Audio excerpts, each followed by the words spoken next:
Good morning and welcome back to our channel. বাজে হয়েছে 9:30 আর আমি সকালবেলা স্নান টান করে রেডি ভাবছি। আর বাড়ি যাওয়ার আগে মানে কলকাতা ফেরার আগে আমার এখানে একটা বজরংবলীর মন্দির আছে। আগে বিয়ের আগে প্রচুর পুজো দিতে যেতাম, মঙ্গলবার করে যেতাম।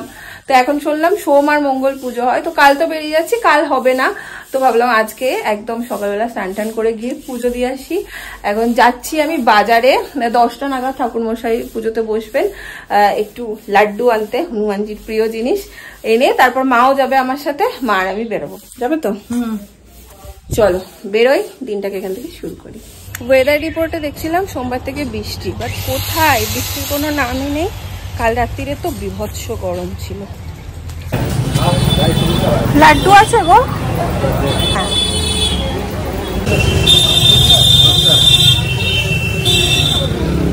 লাড্ডু নেওয়া হয়ে গেছে, একটু ফল নেব। হয়ে গেছে আমার সমস্ত কিছু নেওয়া, মনে হয় একদম ঠিকঠাক টাইমেই এসছি, মানে এগোচ্ছি।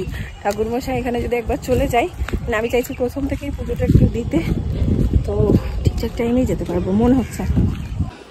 চলো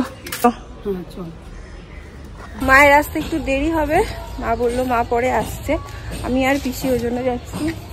আসো, আমাদের বাড়ির একদম কাছেই, সেখানে গেলে।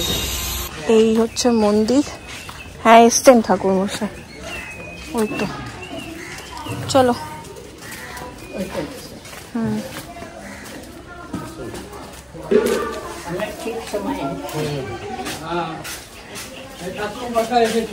দেখে ঢোকো, এইখানে চটিটা খোলো, সাইডে এখানে শ্যাওলা আছে, দেখে ঢোকো। তাহলে ওইখানে বসো ছায়াটাতে।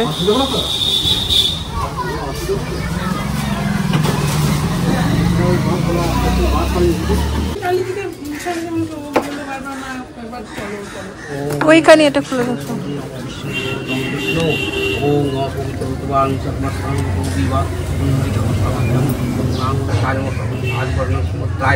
ओम रामाय रामचंद्राय नमोगताय रघुनाथाय वेद सीता आदि वासुदेवं सर्वनाय नमः सौगंधाय स्वचंद्रवंद पुष्पे ओम नमो जस्सर नारायणं दीपं नारायणं नारायणं ओम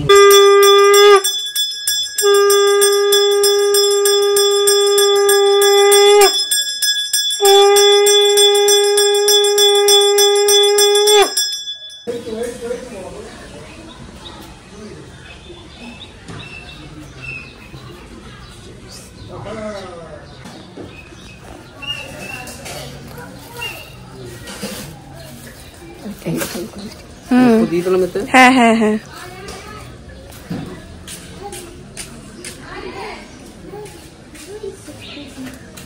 হয়ে গেল আমাদের পুজো, খুব সুন্দরভাবে হলো। পিসি আর আমি ছিলাম, একদম মন ভরে, মন শান্তি করে পুজো হলো। এই হলো প্রসাদ, ফুল ঠাকুরের। এখন যাব বাড়ি।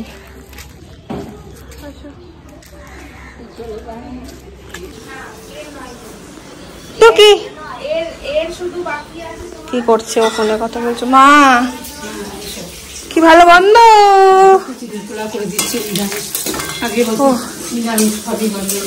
হ্যাঁ, আজকে যেহেতু বজরংবলীর পুজো দিয়েছিলাম, তো ভেবেছিলাম নিরামিষ খাওয়া, ভেবেছি এখনো। মাকে বলেছি মা আজকে সব নিরামিষই করবে। এখন দেখছি মা ব্রেকফাস্ট এখানে বানাচ্ছে নিরামিষ করে, একদম চিড়ে পোলাও। প্রসাদটা পরে নেবে না? প্রসাদ সবাইকে এক হাতে দিয়ে শেষ করে। আচ্ছা কই না, তোমায় দিয়ে শুরু করি। বজরংবলীর প্রসাদ, প্রসাদের সাথে কলা আমার মা দিয়েছে। দেখো এটা দিদি, এটা বোধহয় শিপ্রা বৌদিদের, দিদিভাইদের মেজমার প্রসাদ। তার সাথে ওই গাছের সেদিন কলার কাঁদিটা পেরেছিলাম, সেইটা দিয়ে আসি। শিপ্রা বৌদিদের আগে দিয়ে আসি। এই হলো মেজমার।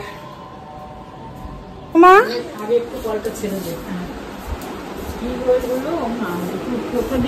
কলা গাছের, আর লাড্ডুটা হচ্ছে বজরংবলী পুজো দিতে গেছিলাম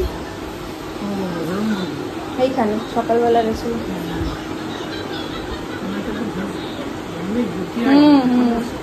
ভেঙে গেল তো, ওই জন্য পেরে নিতে হলো। হ্যাঁ হ্যাঁ হ্যাঁ, ওইখানে ওইখানে। আজকে বাজারে যখন কলা কিনতে গেছিলাম তখন দুটো বেদানাও এনেছি, বড় বড় বেশ। কাটি এখন।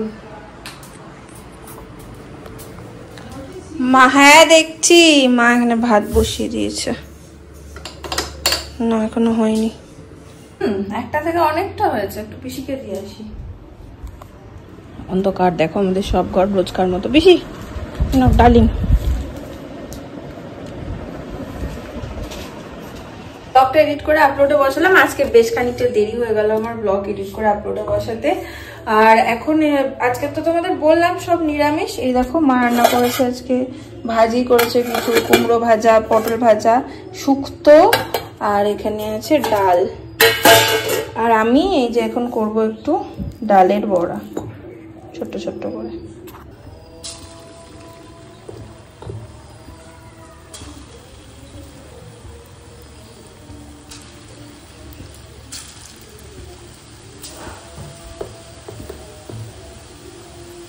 এটা রেডি হলেই একদম গিয়ে খেয়ে নেব। আজকে সারা দুপুর মোটামুটি বসে সমস্ত কিছু গুছিয়ে নিয়েছি। এই যে ট্রলি, এই জামাটাই একমাত্র বার করে রেখেছি, কারণ এটা পরে যা আরাম তোমাদের কি বলবো। তোমরা অনেকেই কমেন্ট করেছো যে এটা কোথা থেকে নিয়েছি। এটা মিন্ত্রা থেকে নিয়েছি, লিঙ্কটা আমি দিয়ে দেবো। ভীষণ কমফোর্টেবল, ভীষণ আরাম। বাট আমি রেডি হয়েছিলাম প্রীতির বাড়ি যাবো বলে, কাল তোমাদের বলছিলাম, কিন্তু আজকে ওয়েদারটা এরকম, মনে হচ্ছে যেন বৃষ্টি হবে। আর বৃষ্টি হলে যাওয়াটা আমার জন্য একটু রিস্ক। ওদের বাড়ি আমাদের বাড়ির থেকে বেশ কিছুটা দূরে। এখন দেখি আমি কি করি, আর একটু ওয়েট করে যাই, নাহলে আমার পক্ষে ফেরাটা খুব ডিফিকাল্ট হয়ে যাবে।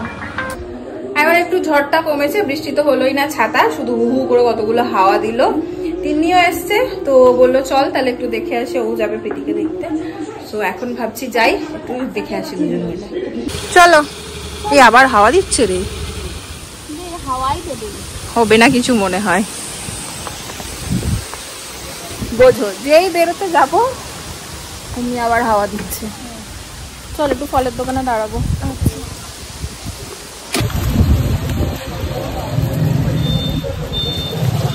হয়ে গেছে আমার এখানে ফল নেওয়া। তিনি আবার কোন দোকানটাতে গেল? ওই যে ম্যাডাম ওইদিকে কি করতে গেছিলেন।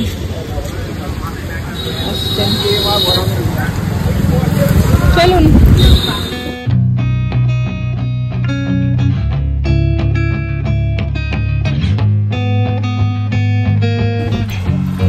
এসে একদম দেখা করে নিলাম, দেখে কেউ একটা লাগছে ওকে না, ও এত চনমনে, এখানে কথা বলতে পারছে না, মানে কিরকম লাগছে। যাই হোক, বাট সুস্থ হয়ে যাবে তাড়াতাড়ি। তো আমরা এখন বেরিয়ে যাচ্ছি একদম বাড়ি।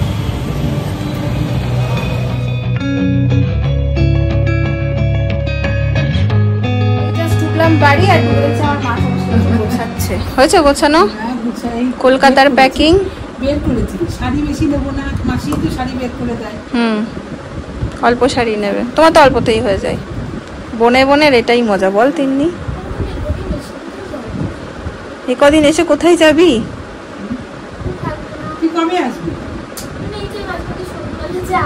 মা তো চলে আসবে। হ্যাঁ, পিসি একা একা থাকবে। আরেকবার বাবা কি বাজে ভাবে যাবে আওয়াজটা। চ চ চ, শেষ রজনীর আড্ডাটা মেরে। চলো চলো চলো চলো, শেষ রজনীর আড্ডা। আমরা এখন চললাম সবকটা ছাদে। শেষ শেষ শেষ বলছি বারবার। এইবারের দিয়ে যেত আমার মেয়ে, তো চলে এখন চালাবে, আমি দিয়ে যাচ্ছি। এইবারের মতন আড্ডাটা আর কি। কালকে তো তিনি তো বেরিয়ে যাবে। তুই তো আসল মেয়ে, আমি তো কুড়িয়ে পাওয়া। আচল, তুই তো আচল। মনে রাখবি, এটা তোকে কুড়িয়ে পেয়েছি আমরা সেই কালিসারের ধারে। কি যায় আসে বলো, কুড়িয়ে পাওয়ার পরও যদি এত ভালোবাসা পাই, কি যায় আসে? আর তবু তো কুড়িয়ে। ও ঠিক আছে, ও ঠিক আছে। ওই জন্য তো তুই কাছে, আমি দূরে। ওই জন্য তোকে দূরে পাঠিয়ে। হ্যাঁ, বুদ্ধি করেই করেছে সব।